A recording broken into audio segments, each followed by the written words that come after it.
Bonsoir, boo-boos. Hello, hello. We're here for our weekly anchor message where we are taking a look at our spiritual lessons for the week. And from the wild unknown archetypes, we have got the sustainer, followed by the maiden, followed by the thread. Underneath the sustainer, we've got the King of Cups.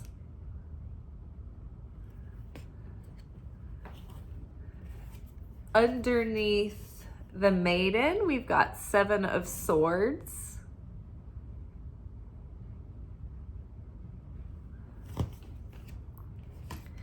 Underneath the thread, we've got Eight of Swords.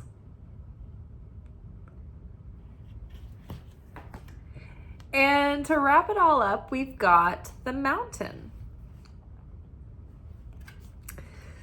So I love this message. It's a continuation of, I feel like the last couple of weeks, our messages have been almost reminiscent of, I have two images. I have someone who's sitting before the parole committee, we're out on good behavior. Or someone, I'm not sure if this happens in higher education, but maybe a student that's sitting before their committee of professors.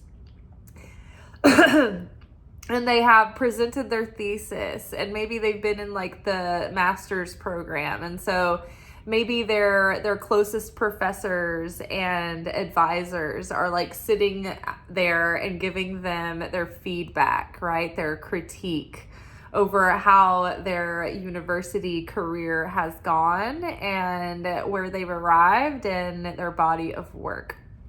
And so we're kind of like these students sitting, with our professors or our spirit team, and they're kind of going over our work that we've been doing involving the self-mastery and the spiritual evolution over this karmic cycle of 16 years that's wrapping up. And so, there's been, as far as timing goes, we have completed the end of the old cycle, and we're in this limbo, walking into the new timeline, the new dimension, the new cycle. And so even on the last holiday, I think I started to talk about this in our last video and I got sidetracked, but the last holiday of Sukkot, that's the culmination of the High Holy Holidays, which ends the year, starts the new year, and it actually we kind of go before the judges. We are showing what we've brought forth from the year that's behind us, right? How much work, good works did we do? What were our negative actions? Where did we grow? Where did we repent? Where did we change? And so based on that, the decree is set, and we get sort of our allotted spiritual bank account for the year to come. And that's in the form of our new soul for the year. And so we draw that down in Yom Kippur. Then in the holiday of Sukkot, it's we're downloading the light of our potential that is going to help us reach that next level. And so it's almost we connect to all this joy and we turbocharge our soul.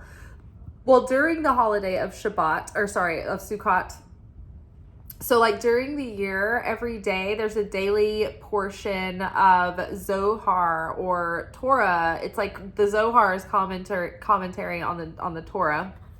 And it's the deepest, most spiritual interpretation of the Torah. And so each day there's a corresponding portion of the Zohar that is in relation to the journey that we go through, the archetypal journey of the Israelite through the year. And they correspond and line up with the holy holidays through the year. And those holy holidays are open cosmic windows of energy that we can connect to, and that energy is the light of the Creator coming through in its different aspects, and there's different aspects of the way that the energy of the light is made manifest and is expressed. And so we have just finished connecting to all of that energy that's like spiced us up and juiced us up for the year to come. It's like we got a new hard drive and we got a lot of RAM, and now we've gotten our new operating systems and everything's up to date and everything is turbocharged. But the interesting thing is that the Torah portions, the way that they go in the holiday of Sukkot, is that we read both the last passage of the Torah and the first passage of the Torah, Bereshit, Genesis, at the same time. They overlap. So you read one portion from the last book and one portion from the first book every day. And so I think that's interesting that even in the readings of the Torah, they are acknowledging the fact that there is this beginning and this end of these cycles, but they kind of overlap, and it's kind of describing that. It's like as you're letting one thing go, it's like you're becoming the next, but it's not like you're not fully realized in that next level yet. And so this next level, this next chapter is all about like awakening to that higher self within. And having been through all that we've come through, it's like we've gone through this awakening and this growth and this healing and development and personal self-mastery and empowerment. And so now it's like we're more able to behave and take on the aspects and the qualities of the higher self more so than we ever have. And so now it's coming out in us being able to start behaving in that way. We've been looking at all of our old patterns and cleaning those up and breaking those habits and breaking the hold and the power that they have on us on an unconscious level, on a subconscious level. And we've been bringing them into our awareness. So it's like now we're familiar with our patterns, we can recognize them when they come up, and now we have enough practice and discipline and self-control, hopefully, that we can start to slow down and pause before we feel triggered or tempted into old behaviors, old self-defeating tendencies, or our old kind of ways of doing things. And we can connect with that higher self. The higher self is able to do the behaviors and do the things and make the choices that guide us into that higher destiny, where we live in more of our potential and we're able to realize more of that, and our lives are more fulfilling as a result of it, because we're expressing our purpose, and we're sharing our gifts, and we're fine-tuning, and we're letting go of all the stuff that just became like stumbling blocks and barriers and the things that diverted us or slowed us down. So, which brings us to, we're arriving at this sort of healed and more grounded state, you know, acknowledging that we're always a work in progress, right? We've never fully arrived. So we need a healthy dose of humility. Pride cometh before a great fall. And I think that we're all very tired of falling. So it's like, we're like, all right, staying humble. So humble. So maintaining that humility and discipline and awareness that it takes just the grace to get through it all, right?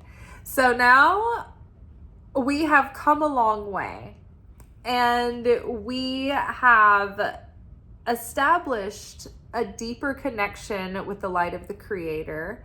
And we've learned as spiritual students that our goal and what we seek is to make ourselves more like the Creator, right? We're elevating and awakening and balancing our soul so that we can become more like the light of the Creator. And why do we want to do that? Why do we want to share affinity with the light of the Creator? Because of vibrational resonance. And so when we are like the Creator, we draw close to the Creator. And then as a result, we're in that miracle zone, right? We're in the protection of blessings and favor and abundance and that glory of the sustainer, right?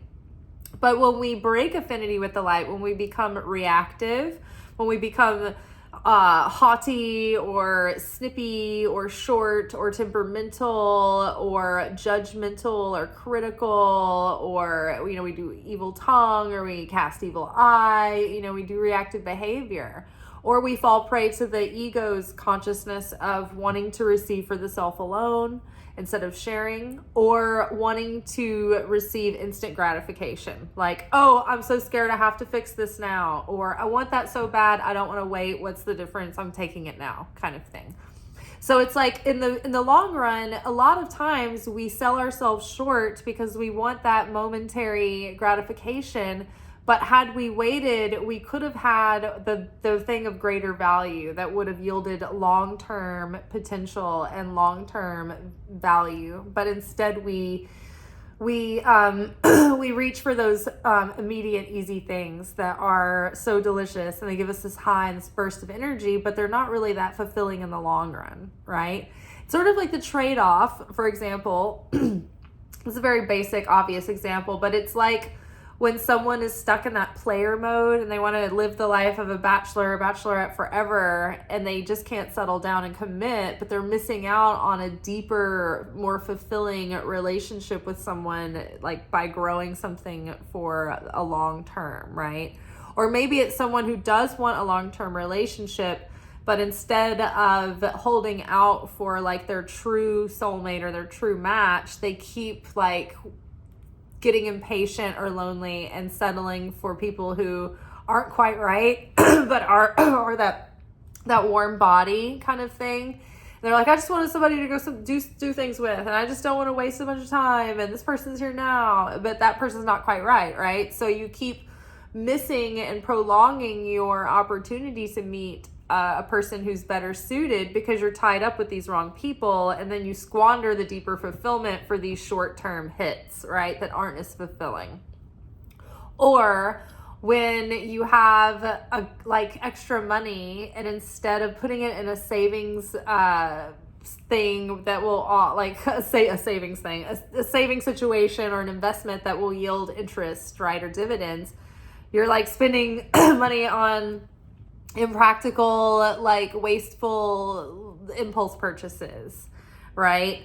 So just thinking about that now, we're able to consider what gives us the long-term value, what gives us the more sustainable, fulfilling return. And we're able to practice pausing and self-control and choosing with more sovereignty. So because of that, we've done all this work to become more like the creator, and the sustainer card is like synonymous with God and the creator and the provider, that provider energy of God. And so we're drawing close to that, and because of that, it's like we're aligned with the sustenance of the light coming through. And so it's like this image here is of like this hand holding this clay, right? And it's like the creator forms the formless, right? And he has that. We're like the clay in the creator's hands. So we're in everything is in creator's hands. It's all in creator's hands. And the more secure and stable we've become in that certainty and that knowledge, the creator is my provider of sustenance. The creator is in control. The creator is my protector. The creator is my PR person. The creator is my career manager, right? Like, you can trust the creator. And the more we built that relationship and that trust with the creator, the more that has provided us not only, like, it's starting to now provide that material evidence of security and stability. But before that, it was giving us that intrinsic stability and that intrinsic security, which is the King of Cups here, is like a character who has mastered the realm of emotions so that their feelings don't cause them to be impulsive or make impulsive or impetuous choices. They can feel their feelings and they can take note of their feelings, but they can discern beyond their feelings and take their thoughts into account too. And then even reach beyond their thoughts and observe their thoughts and observe both their thoughts and feelings, and still choose with this discernment and wisdom and divine guidance and inspiration. So it's a person who's not controlled by their feelings. You know, they're not making like impulsive emotional choices that end up causing chaos or end up causing loss later. So the king is emotionally mature and has self-control in that way, where he can acknowledge like how he feels one way, but he knows that maybe sometimes the wiser, better choice, you know, is maybe counterintuitive to his feelings, what he feels like doing, or you know, even beyond logic and reason. So deep feelings, but doesn't necessarily wear that on their sleeve, right? The King of Cups isn't a big, dramatic, showy, theatrical person. They might be more quiet or reserved, but they're just like that line, still waters run deep. Like that is King of Cups energy all day. It's like maybe a quiet person, but it's someone who's like deep, and they think in deep ways, and they feel very deeply. This is someone who is sincere and trustworthy, and this energy is like solid, abiding. Like the creator is eternal, unwavering, unfluctuating, right? Just it's perpetual. So the creator continuously flows without becoming less or more. It's just always in flow, right? And so that's what I'm thinking of as eternal. And it just feels like the king is very abiding. He's very eternal, and he's very he's unwavering. There it is. He can stay stable during the storms and carry the vessel through until things calm down, right? We are the vessel, and our desire and the effort that we make is the vessel, right? So it's like the king doesn't throw away all his hard work in a big fit of rage and do something impulsive or impetuous and reactive and ruin everything, right? The king can go take a step away and get control of themselves and make, you know, constructive and rational decisions. Okay. So having that wisdom, we are becoming like we're connecting with more sustenance. We're channeling the energy of sustenance more fluidly through our lives. And we are feeling more connected to the creator, our sustainer, and we are feeling more secure and stable inside. So now this is starting to show on the outside in our lives.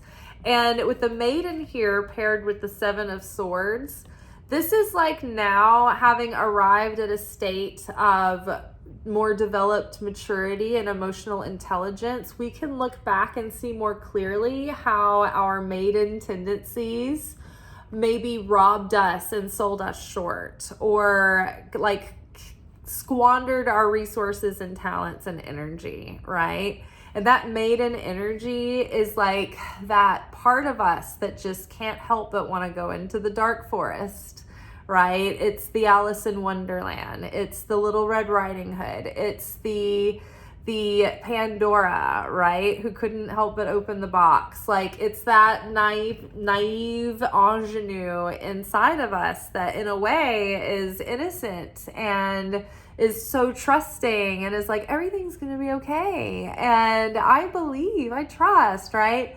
But that naive part of us has been the part of us that's gotten us into trouble, right? Because maybe we looked past our inner wisdom at times. And maybe we didn't know the things to anticipate, right? We were just, you know, naive, right? And trusting and believing. And so we didn't anticipate like the way people could behave, or the way life could kind of turn on you, or, you know, things that weren't the way that they appeared, or, you know, we thought, oh, everything seemed to be going this way, and we took it for granted, right? And we assumed and we projected, right? But we're wiser now, and we see that those tendencies and those patterns and those self-defeating ways robbed us of having something that was sustainable, right? It kept us from connecting with the King of Cups level of our life, whether that be King of Cups romantic partners, or like sustainable career opportunities, but that tendency to be a little bit naive, or to be like when we can't help but follow our mischievous nature, right? Or curiosity that always seems to kill the cat. It's just that tendency to want to, like Alice in Wonderland. Ooh, I'm going to wander through the portal and who knows where it's going to take me. Oops, I didn't mean to fall down and into this other realm, right? So yes, that part of ourselves, the maiden, that is just drawn into that dark forest, we're awakening to the pitfalls of the choices that we've made within that state of consciousness. And now we are elevated beyond that. And so we're moving past the things that kept us feeling stuck, which is 8 of Swords. So the thread here is just that. This is that like karmic dharmic thread that connects it all, right? How it's all connected, how those experiences and, mistakes, so to speak, or adventures and misadventures were all part of our destiny to awaken our soul, right? To develop our soul, to test us, to put us through the paces, to see what we're made of and to show us our character and to help develop our character. And so it's all played a part, and it's all been for a purpose, and it's all been purposeful, because that's the way that we've allowed life to work on us, right? We've let life's difficulties hopefully make us sweeter on the other side of the bitter, and we haven't been left bitter, right? Like life can either beat you down and beat you up, or it can make you stronger and you can overcome it, right? And it takes a lot of willpower to choose to not let it make you sour, and to choose to let it make you sweeter and more complex, right? So here it's like we see how everything's been connected all this time, and that's the thing that gets us out of this feeling or the illusion that we've been trapped or stuck, or because we might even feel stuck in this moment because we're feeling like going back and looking at the ways we've been stuck felt stuck always. We couldn't get past this level, this barrier that seemed to be in the way. But really it's been an illusion, and it's been only part of our own process. So the moment that we didn't need the process anymore, we didn't have to be stuck, right? We were never really stuck, but it was just the illusion that we were in. And so the process kept playing out to try to wake us up, to be like, you're not stuck, you're not stagnant, you don't have to be, right? Like all of this is connected to serve you to get out of this cage, to like you have these wings, like you are holding yourself back. You've been holding yourself back. You've been selling yourself short. You've been, lax and not keeping the promises to yourself. And, because of this naivete, you've been running on wild goose chases and being diverted from your true purpose, right? And the opponent is crafty and sneaky and loves to dangle shiny bait in front of the ingenue and be like, here, don't go over there to your purpose. Don't awaken. Don't fulfill your potential and liberate yourself and live as your higher self and be financially independent and helping the world and, living in a state of oneness with the creator. No, go run after this like self-involved person who doesn't really care that much and they're not as invested in you, and you have to put all your energy and focus into them because they're, a wreck and they have all this drama and you're in a trauma bond with them. And you're like, oh, I need to make sure my relationship is working out. So then you have all of these things in life that you could have been focusing on instead, right? Or, oh, maybe it was a different situation. Maybe it's a different scenario. Maybe the opponent was like, follow this career path over here. It's going to offer you so much. It's so glamorous. It's going to be so fun. It's going to be so awesome. And you're like, oh, yay. And then you're like, I've been making such an effort and it's not paying off. And it's not fulfilling. And I have nothing to show for it. No savings, no benefits. Like it could be anything, right? But something has been veering us away from like that soul purpose that that's been calling us all along, but not anymore, right? Where we've awakened And we've reconnected with that purpose and that path, which is the mountain that finished the whole reading. This is that journey up the mountain of illumination, of elevation, of awakening, of enlightenment. This is that the trials and tribulations, the journey, the path, the winding path around and around and around and around to reconnect to the deepest, truest part of ourselves, right? We just had to get back to the center of what was the core of our being all along. You know what's inside the mountain? Gems and treasures and, crystals and minerals, right? And it's there under all that pressure and heat. And so that's what we've become under the pressure and the heat. We become gems, right? And diamonds. And it's made us multifaceted and given us clarity and tenacity and toughness, right? So yeah, all of it, we've realized, the connections and the through lines that have connected this whole journey together, and kind of we're arriving at a point where like, oh yeah, like standing back now, I can see how the progression of this story arc is making sense now. I can see it now that it's more, like the first book of the series is now complete kind of thing. Volume 1 is done and you're like, oh, now I can stand up here and look out and see where I've come from, right? I've hiked all the way up into this mountain. Now I've looked out and I can look back on the journey now that I'm out of the thick of it and have a lot more perspective, right? So that's where we have arrived at now. And we're getting unstuck and we are aligning with that higher self. And in practical terms, that means that we've been doing all the inner work. Like we've been working on the emotional stuff. We've been working on getting our consciousness and our thoughts right.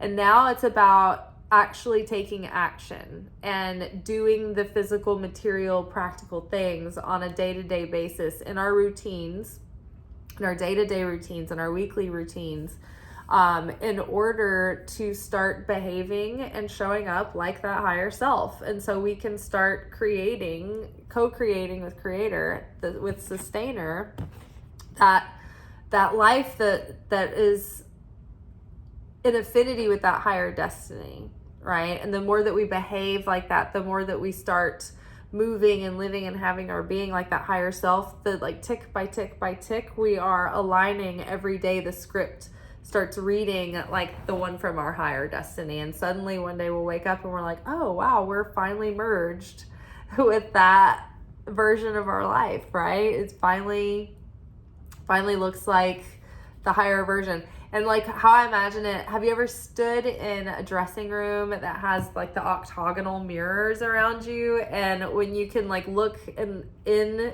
the mirror but you see the behind you and it looks like infinite dimensions? It's like every like little sliver, it's like we're getting one sliver closer to like that higher dimension. All right, you guys. Well, that is all for tonight.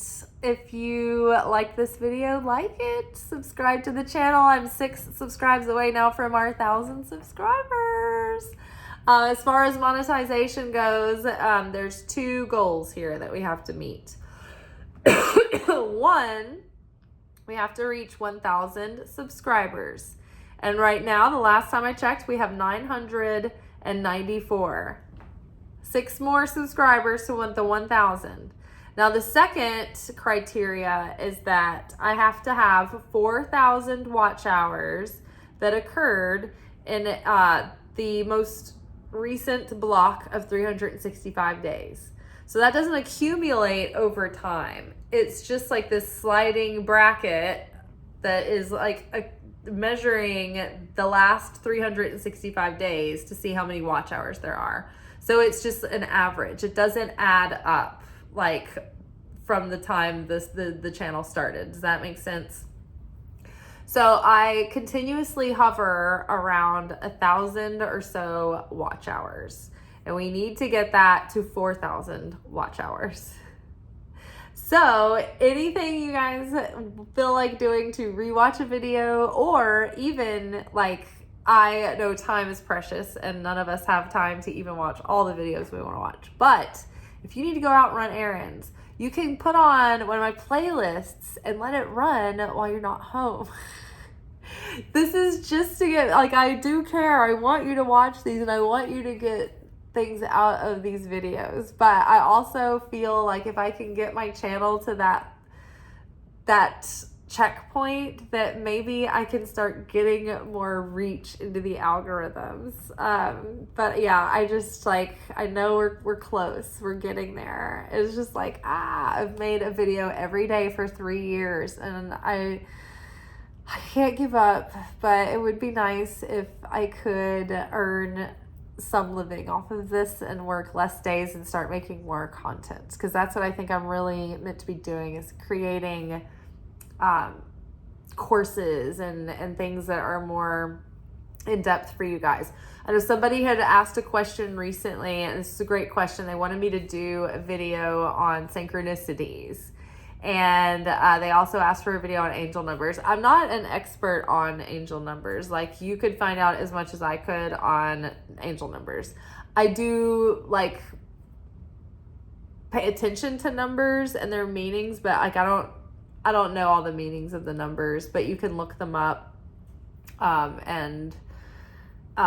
they're just like another way that like synchronicities present, I guess you could say. There are certain numbers that are symbolic, that they mean different things in different hermeneutic lenses. For instance, like Kabbalah and Hebrew interpretation of symbolic numbers and Judeo-Christian interpretation of symbolic numbers may be different from like just general metaphysical interpretation of numbers. And then there's the gematria of the numerology of letters and stuff that's specific to Hebrew Kabbalah. So it just depends on where you're falling. But my point being was that I would love to make more content and different kinds of content. But it's just, I am pretty much maxed out in my time right now to make videos until I can work less shifts. And that's why I'm really, like, one of my goals is to monetize the channel, so it can be my full-time job, hopefully at some point. And it's possible because there's a lot of YouTubers out there that do this for a living, and some of them are really wealthy and all they do is play video games or watch someone else's video and make comments about it. So I feel like we're doing important work here and we're spreading the light of the Creator. So I think that work deserves to be supported so we can get more of it out there. All right. I love you guys. Thank you so much. Ciao.